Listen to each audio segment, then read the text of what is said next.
The transport ship shook hard as it entered the atmosphere of Kilo's Prime. Sergeant Marcus Chen grabbed the metal bar above his head and held on tight. Around him, 20 other Terran soldiers did the same thing. They were all quiet. They all knew what waited for them on the surface. The Vrakthai had taken this world 3 months ago. They had killed most of the colonists. The ones who survived were hiding in the mountains, waiting for help. That help was the 47th Terran Infantry Division, and Marcus was proud to be part of it. 2 minutes to landing, the pilot shouted over the intercom. Marcus checked his rifle one more time. It was clean and ready. His armor was tight and sealed. Everything was in order, but something felt wrong. He had been a soldier for 12 years and he had learned to trust his feelings. Something about this mission was different. The ship hit the ground hard. The back door opened with a loud hiss. Bright yellow sunlight poured in. Marcus was the first one out, his boots hitting the alien dirt. He raised his rifle and scanned the area. Trees with purple leaves surrounded the landing zone. The air smelled like copper and something sweet. "Move out," Lieutenant Voss commanded. She was a tall woman with short gray hair and eyes that had seen too many battles. "We make contact with the resistance in 4 hours. Stay sharp." The squad moved through the forest in formation. Marcus took point, his eyes watching every shadow. The Vrakthai were dangerous enemies. They stood 7 feet tall, had 4 arms, and their skin was covered in hard scales. They were fast, they were strong, and they did not know mercy. Every soldier in the squad had seen pictures of what the Vrakthai did to their prisoners. Nobody wanted to be captured alive. After an hour of walking, Private Yuki Tanaka raised her hand. Everyone stopped. "I hear something," she whispered. Marcus listened. At first there was nothing. Then he heard it too, a low sound like crying. It was coming from behind a group of large rocks. "Could be a trap," Corporal Davis said. He was a big man from the Mars colony, and he never trusted anything. "Could be survivors," Marcus replied. "I'll check it out." He moved slowly toward the rocks, his rifle ready. The crying sound got louder. When he went around the largest rock, he stopped. His eyes went wide. It was not a human. The creature was about the size of a large dog, but it looked like nothing Marcus had ever seen. It had 6 legs, thick black fur, and a long tail that ended in a tuft of silver hair. Its face was something between a wolf and a fox, with large golden eyes that showed pain and fear. There was blood on its side. A lot of blood. The wound looked fresh, still wet and dark against the creature's black fur. The creature saw Marcus and tried to stand, but it fell back down. It made a sound that was clearly a warning, but there was no strength behind it. Its legs shook from the effort of trying to look threatening. "Easy," Marcus said softly. He lowered his rifle and held up his empty hands. "I'm not going to hurt you." The creature watched him with those golden eyes. It was breathing hard. The wound on its side looked bad. Marcus could see torn flesh and something white that might have been bone. Whatever had done this had meant to kill. Marcus turned his head but kept his eyes on the animal. "Tanaka, bring the med kit." "Sarge, that thing could be dangerous," Davis said as he walked over. "We should just leave it." "It's hurt," Marcus said. "And it's scared. That's not dangerous. That's just sad." Tanaka arrived with the medical supplies. She looked at the creature and her face softened. "Oh, poor thing. What happened to it?" "Looks like a Vrakthai blade wound," Marcus said. He had seen enough of them to know. The edges of the cut were jagged in a specific way that came from the curved weapons the Vrakthai liked to use. They must have attacked its pack or something. He moved closer to the creature. It growled weakly but did not try to bite. Marcus took that as a good sign. Slowly, carefully, he reached out and touched its fur. The creature flinched but stayed still. Its fur was softer than Marcus expected, like silk mixed with something warmer. "Good boy," Marcus said. He did not know if it was a boy, but it seemed like the right thing to say. "Just let me help." He cleaned the wound carefully, washing away the blood with water from his canteen. The creature watched everything he did. Its golden eyes were smart, much smarter than any Earth dog. There was real intelligence there, real understanding. When Marcus applied the healing gel from the kit, the creature made a small noise of relief. The gel was designed for human wounds, but it seemed to work on this species too. Marcus wrapped the bandage around its body, careful not to pull too tight. The creature held perfectly still, as if it understood that movement would make the job harder. When he was finished, the creature made a sound, almost like a thank you. "Sergeant, we need to move," Lieutenant Voss said. She had walked over to see what was happening. "We don't have time for this." "Yes, ma'am," Marcus said. He stood up and looked at the creature one last time. "You take care of yourself, okay? Stay hidden, stay safe." He started to walk away. The creature made a noise that sounded like a question. Marcus kept walking. The squad formed up and continued through the forest. Marcus tried not to think about the creature, but he could not get those golden eyes out of his mind. After 10 minutes, Tanaka spoke up. "Sarge, it's following us." Marcus looked back. The creature was limping along behind them, about 30 meters back. Its golden eyes were fixed on Marcus. "Persistent little guy," Davis said with a small smile. Despite his earlier words, there was warmth in his voice now. They kept walking. The creature kept following. When they stopped to rest, it stopped too. When they moved, it moved. Always the same distance, always watching. Always looking at Marcus like he was the most important thing in the world. "What do we do about it?" Tanaka asked. Marcus shrugged. "Nothing we can do, it's a free planet, it can go where it wants." As the hours passed, the creature got closer and closer. By the time they reached the mountains, it was only 10 meters behind them. By the time they could see the cave entrance that marked the resistance camp, it was walking right next to Marcus. He had started to call it Shadow because it followed him like one. The resistance camp was hidden in a cave system deep in the mountains. There were about 200 survivors, mostly families who had escaped the Vrakthai attack in the early days of the invasion. Their leader was a man named Jonas Berg. He was old, with a long white beard and eyes that had seen too much death.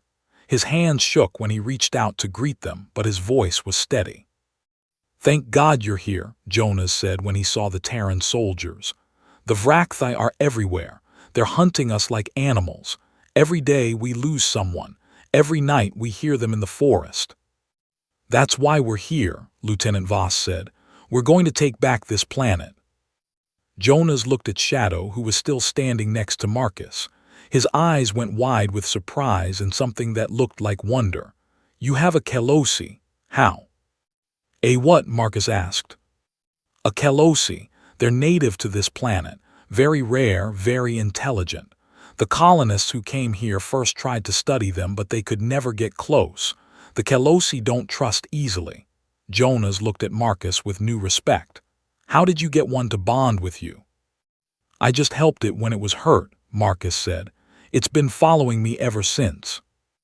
Jonas shook his head in wonder. "You don't understand. The Kelosi are legendary on this planet. Before the Vrakthai came, we would sometimes see them in the forest.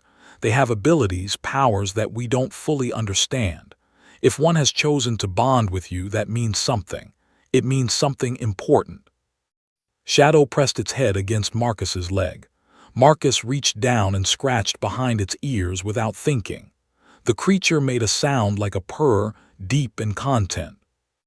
"What kind of abilities?" Marcus asked. Jonas was about to answer when a young woman came running into the cave.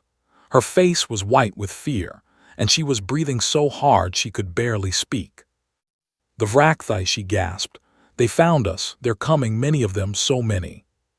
The peace was over. The war was about to begin.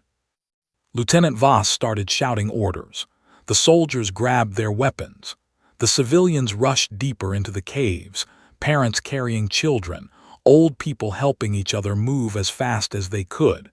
Everything was chaos and noise and fear. But Marcus felt something strange, a calmness in his mind that was not his own. He looked down at Shadow. The creature's golden eyes were glowing faintly, soft light pulsing in time with Marcus's heartbeat. Images appeared in Marcus's head, clear as day. He saw the forest outside the cave. He saw Vrakthai soldiers moving through the trees. He counted them. 37. He saw their weapons, their formation, their path. He knew exactly where they were and exactly when they would arrive.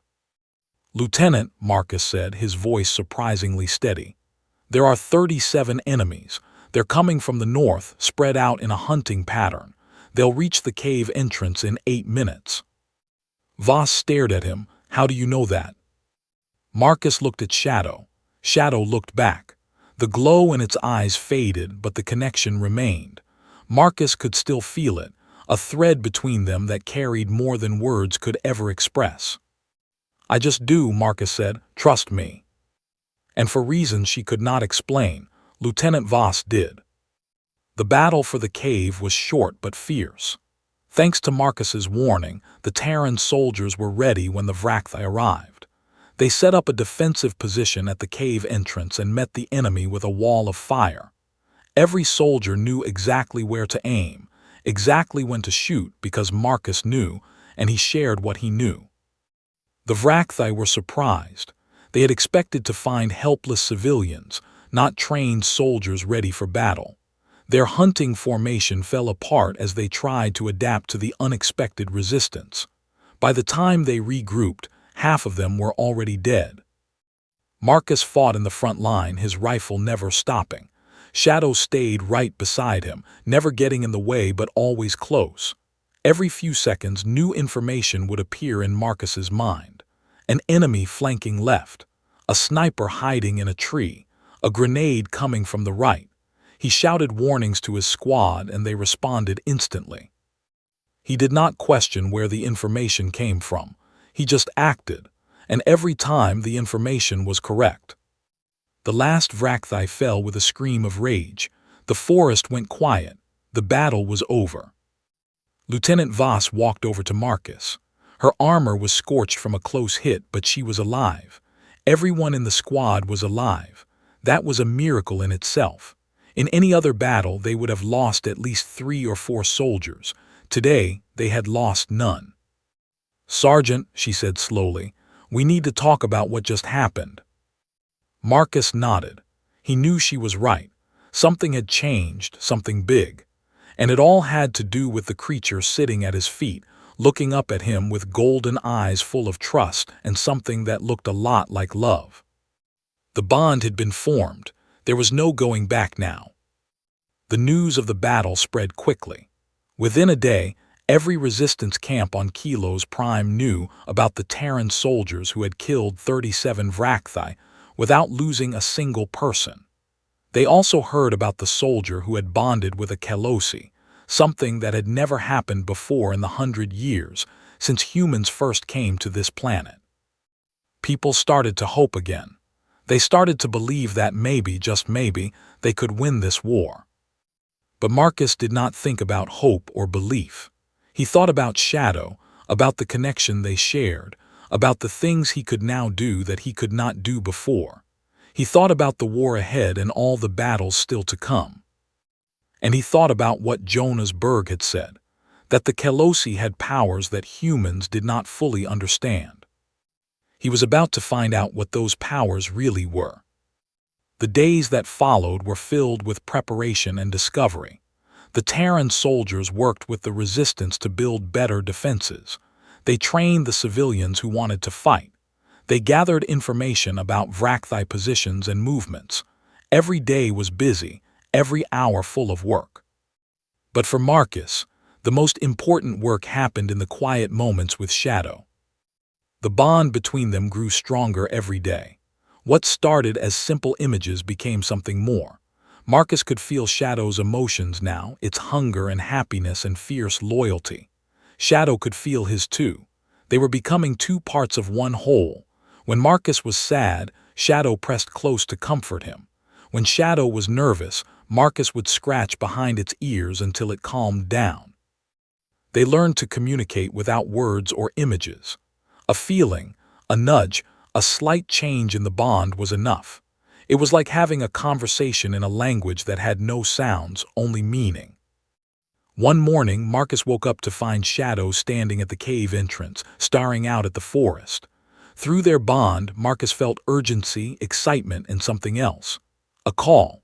Something was pulling at Shadow, and through Shadow at Marcus too.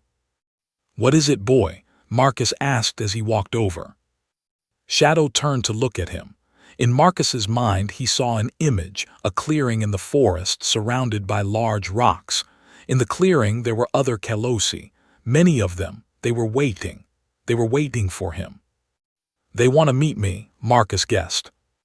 Shadow made a sound that Marcus now understood as yes. Marcus thought about it for a moment. It could be a trap. It could be dangerous. The forest was still full of Vrakthai patrols, but the feeling coming from Shadow was pure and true. There was no deception there. Shadow would never lead him into danger. "Okay," Marcus said, "let's go." He told Lieutenant Voss where he was going. She did not like it, but she knew better than to stop him. The bond between Marcus and Shadow had already proven its value. If there was a chance to learn more, they had to take it. "Take a communicator," she said. "Check in every hour. If we don't hear from you, we're coming after you." "Yes, ma'am." The walk to the clearing took 2 hours. Shadow led the way, moving through the forest with a grace that Marcus envied. Even with his wound fully healed, the Kalossi was careful and alert. The Vrakthai were still out there, and neither of them had forgotten. They moved in silence, trusting the bond to warn them of any danger. When they reached the clearing, Marcus stopped at the edge of the trees. His breath caught in his throat. There were at least 50 Kalossi waiting for them. They sat in a circle around a large flat rock in the center of the clearing. Their golden eyes all turned to look at Marcus as he stepped out of the forest. The sunlight made their eyes shine like coins made of light. Shadow walked forward and touched noses with several of the other Kalossi. Then it turned back to Marcus and made a sound that clearly meant come. Marcus walked into the clearing. He could feel all those eyes on him, judging him, measuring him. He kept his hands away from his weapon and tried to look peaceful. His heart was beating fast, but he kept his face calm. One of the Kalossi was larger than the others. Its fur was pure white, and its eyes glowed brighter than the rest. It stood up and walked toward Marcus with slow, dignified steps. This was clearly the leader, the one all the others looked to. The white Kalossi stopped in front of Marcus and looked up at him. For a long moment, nothing happened. Then images began to flood Marcus's mind, faster and more powerful than anything he had experienced before. He saw the history of the Kalossi. He saw them living on this planet for thousands of years, long before humans came. He saw their society, their families, their traditions. They had no cities, no technology, but they had something else. They had a connection to this world that ran deeper than anything humans had ever known. He saw them watching the colonists arrive, curious but cautious. He saw them staying hidden, keeping their distance. They did not trust these strange two-legged creatures who built boxes to live in and machines that made loud noises. Then he saw the Vrakthai invasion.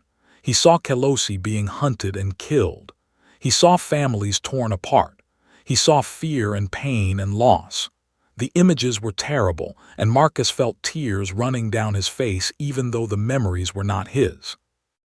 And then he saw hope. He saw himself, kneeling beside Shadow, bandaging the wound on its side. He saw the kindness in his own eyes, the gentleness of his touch.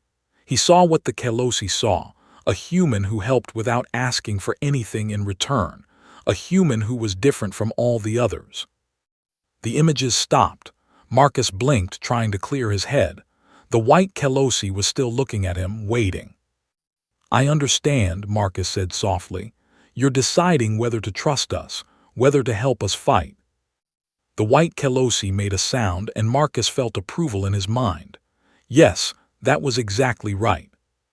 "The Vrakthai are our enemies too," Marcus said. "They've killed our people just like they've killed yours. We want to stop them. We want to take back this planet and make it safe again, for humans and Kalossi both." He paused, thinking about his next words carefully. I know you have no reason to trust humans. We've been here 100 years and we've never really tried to understand you. That was our mistake, but I'm trying now. Shadow trusted me. I hope you will too." The clearing was silent. All the Kelosi watched the White One, waiting for its decision. Marcus felt his heart beating hard in his chest. This moment felt important, like something that would change everything. Then the white Kelosi stepped forward and pressed its head against Marcus's chest. A wave of warmth and acceptance flowed through their connection. Marcus let out a breath he did not know he was holding. It was done. The alliance was made. Over the next few weeks, everything changed. The Kelosi joined the fight against the Vrakthai, and nothing was ever the same. They came to the resistance camps and chose their partners. Not every human was selected. The Kelosi were careful about who they bonded with. They looked for kindness, courage, and a willingness to share thoughts without hiding. They looked for hearts that were open and minds that were strong.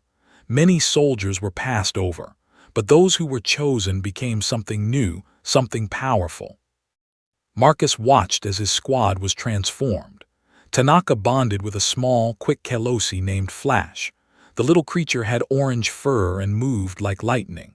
Davis, despite his earlier doubts, was chosen by a huge black Kelosi called Thunder. The big soldier had cried when the bond formed, though he denied it later. Even Lieutenant Voss found a partner, a clever female Kelosi with silver-tipped fur that she named Star. The bonds changed everything about how they fought. The Kelosi could sense Vrakthai from half a mile away. They could share that information instantly with their bonded partners, who could then share it with each other through the Kelosi network.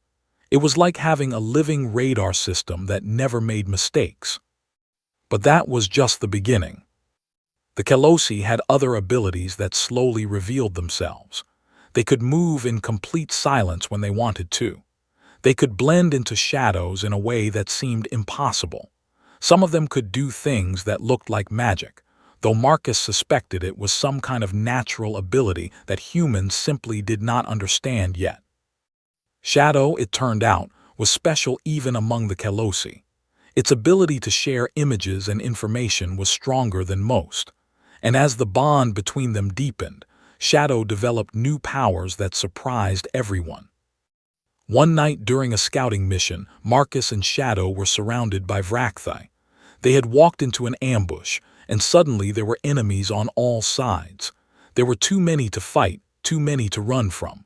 Marcus prepared to die. But Shadow had other ideas. The Kelosi closed its golden eyes, and suddenly Marcus felt a strange pulling sensation. The world went dark for just a moment.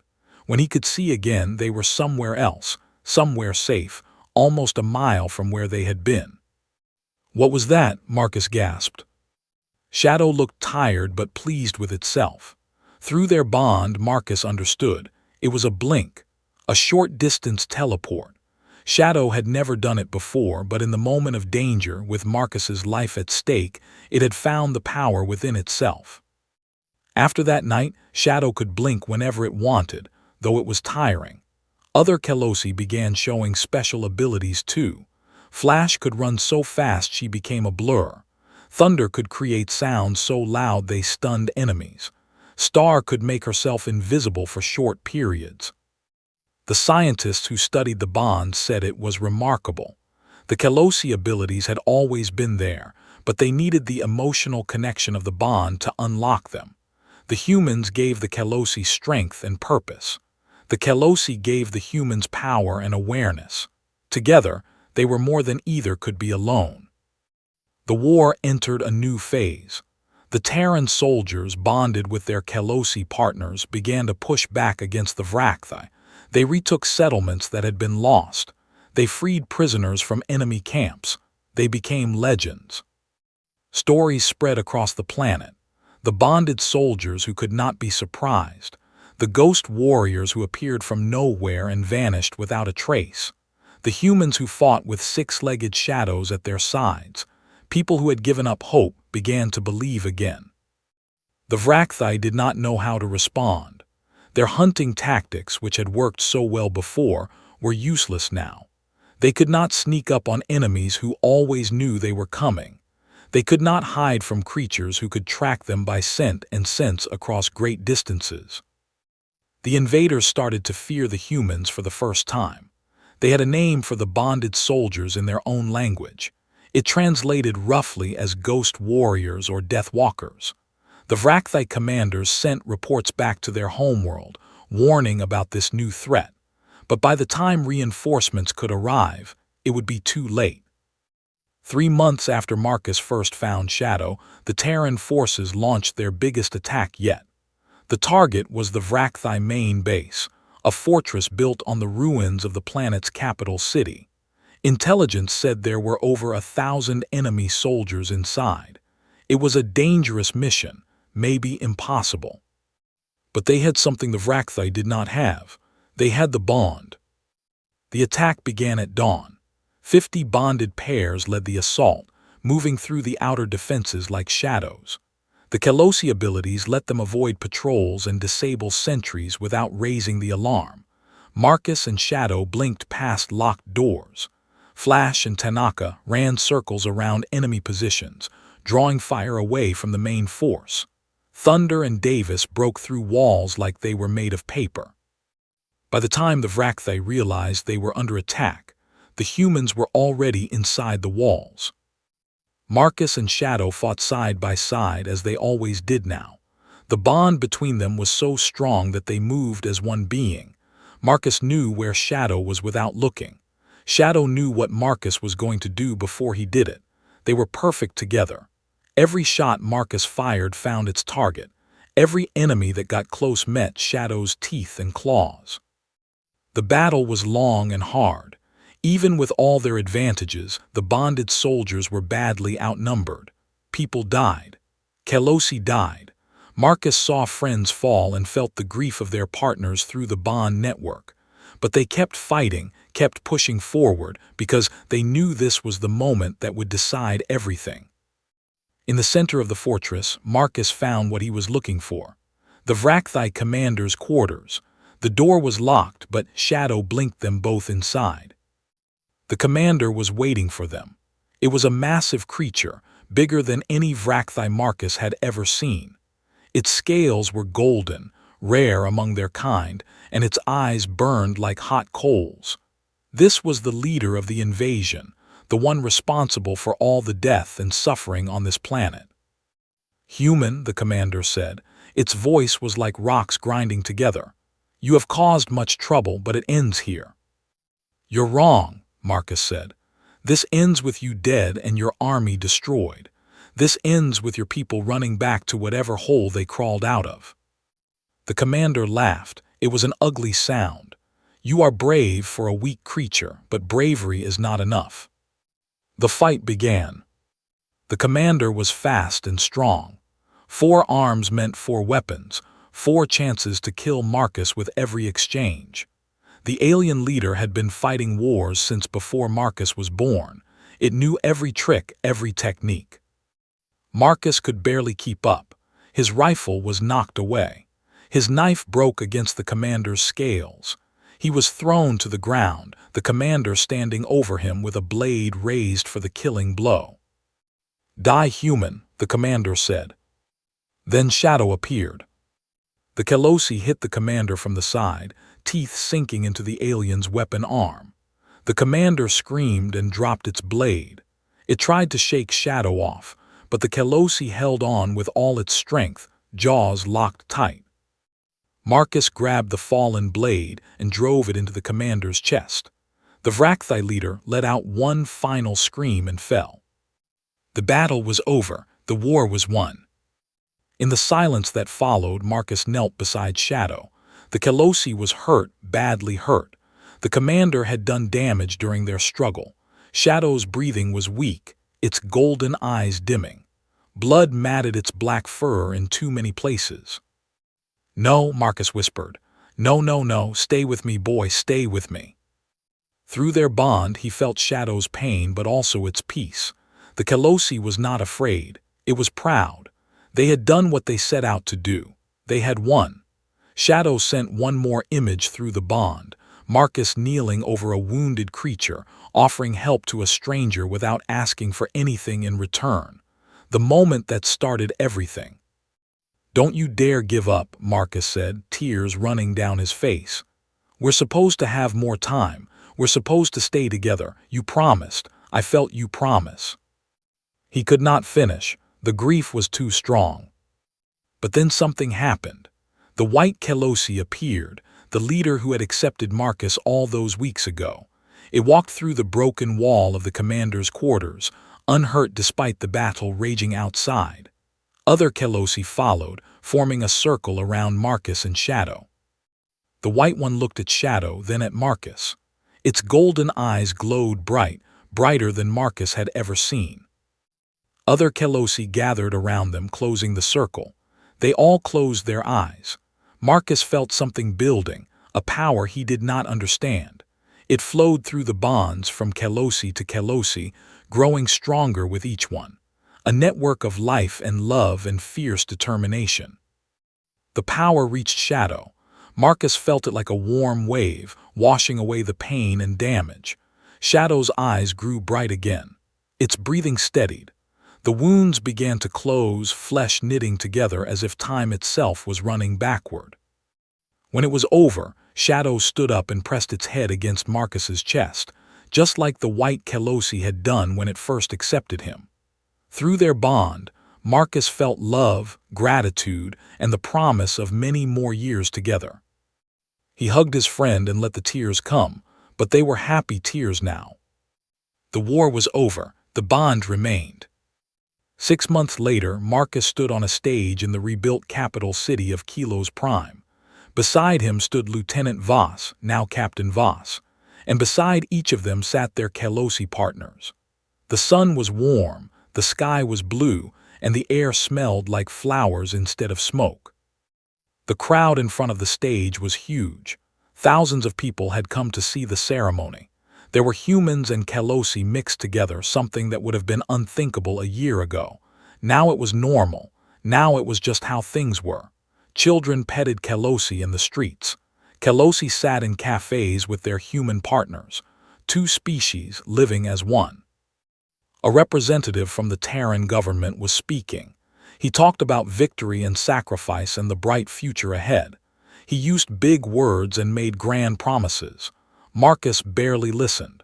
He was too busy thinking about how much had changed. The Kelosi were now officially recognized as intelligent beings with full rights under Terran law. They could not be owned or controlled. Any human who bonded with one did so as an equal partner.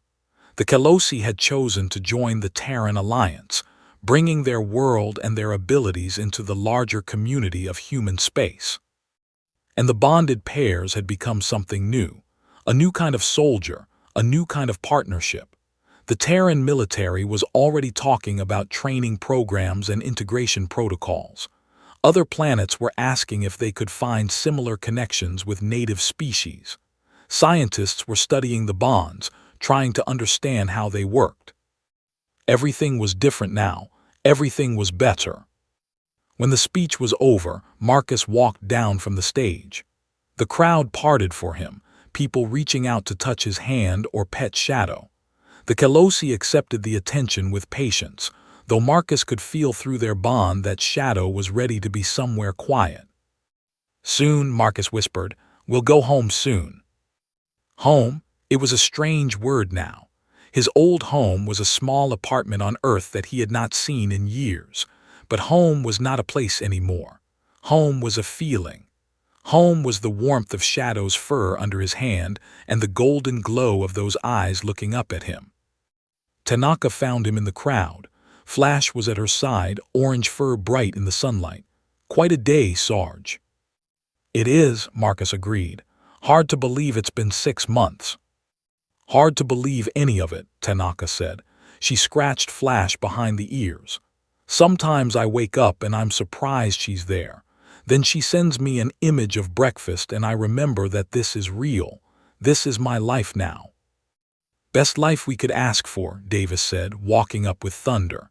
The big Kelosi looked almost gentle now, though Marcus knew it could still be terrifying in battle.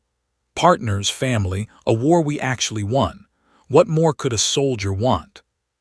Peace, Captain Voss said, joining them with Star. Real peace, not just the end of fighting but a future worth living for. They all stood together for a moment, humans and Kalosi, soldiers and friends. Around them the celebration continued. Music played, people danced. Somewhere someone was setting off fireworks. What now? Tanaka asked. What do we do when there's no war to fight? We live, Marcus said.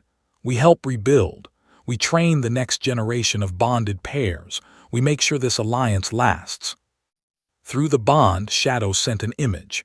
The two of them walking through a forest, not running from enemies, just walking, enjoying the world, being together. And we take some time for ourselves, Marcus added with a smile. I think we've earned that. They walked through the city streets together, past buildings that were still being rebuilt and gardens that were just starting to bloom. The scars of the war were everywhere, but so were signs of hope. New construction rose from old ruins. Children played in parks that had been battlefields. Life was coming back. At the edge of the city, they stopped at a small memorial. It was a simple stone wall with names carved into it, the names of everyone who had died in the war. Human names and Kalosi names mixed together, because in the end, they had all died for the same cause. Marcus found the names he was looking for. Private Chen, his cousin, who had died in the first wave of the invasion. 3 Kalosi whose names he could not pronounce but whose sacrifice he would never forget.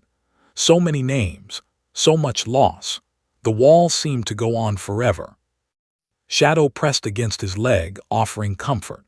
Through their bond, Marcus felt the Kalosi's own grief, its own memories of friends lost.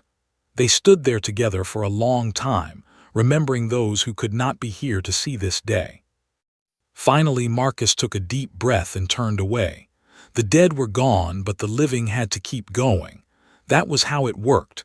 That was how it had always worked. Come on, boy, he said. Let's go see what the future looks like. They walked toward the setting sun, human and Kalosi, soldier and friend. The war was over, but their story was just beginning. There were other worlds out there, other battles to fight, other bonds to forge. The galaxy was a big place, full of dangers and wonders and possibilities. Word had already spread across human space. The story of Kilo's Prime, of the bonded soldiers, of the alliance between species. Other races were watching. Some were afraid. Some were curious. Some were hopping to find their own bonds, their own partnerships. And somewhere in the back of Marcus's mind, shared through the bond that would never break, Shadow was thinking the same thing. The Kalosi had found their purpose. They were no longer just animals trying to survive on a forgotten world. They were part of something bigger now, something important. Together, always together, until the very end. The sun set on Kilo's Prime, painting the sky in shades of orange and purple.